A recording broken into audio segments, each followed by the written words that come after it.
Significa innanzitutto far capire quanto Genova sia una zona di passaggio, di incroci culturali molto importanti, no? Che la nostra regione lo è. E come dicevo prima, come la grande storia, la macrostoria in realtà si intrecci con la microstoria di tutte le nostre città, dei nostri borghi. E quindi la lezione di Michelangelo, che cosa è rimasto qui da noi, da dove possiamo partire e che tipo di proposta possiamo fare, perché questa non è una grande mostra, ma una mostra grande, che dura 50 km, che abbraccia una proposta culturale differente. Si può andare a vedere in Liguria una Cappella Sistina, cosa che nessuno sa, ma la raccontiamo qui. Il Mosè, che è qui vicino a noi, nella fotografia, era stato fatto per un ligure, per Giulio II, che era canonico a Genova, nella Basilica delle Vigne. Insomma, quante storie ci sono in questa storia. Ecco, questo è il senso di questa mostra.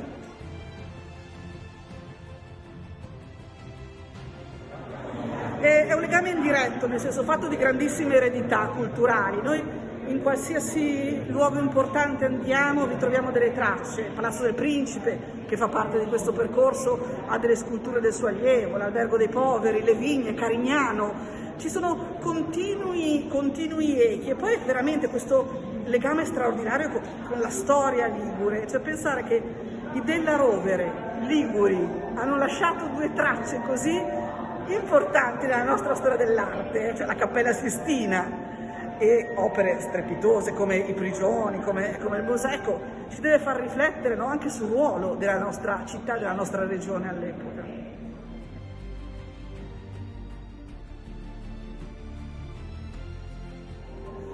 E perché farlo in questo momento? Perché è proprio pensata per accompagnarci in un momento difficile di chiusura. In realtà questa mostra apre un sacco di finestre su luoghi, su opere che forse oggi faremo fatica ad andare a vedere dal vero. Ma invece qui possiamo rimanere in contatto con la grande arte. È un regalo che vogliamo fare ai liguri e ai genovesi. Stargli accanto in un altro momento difficile con la visione della grande arte, perché l'arte cura, no? Soprattutto il nostro equilibrio psicologico, che in questi momenti è messa a dura prova. Ecco, questo è un'opportunità.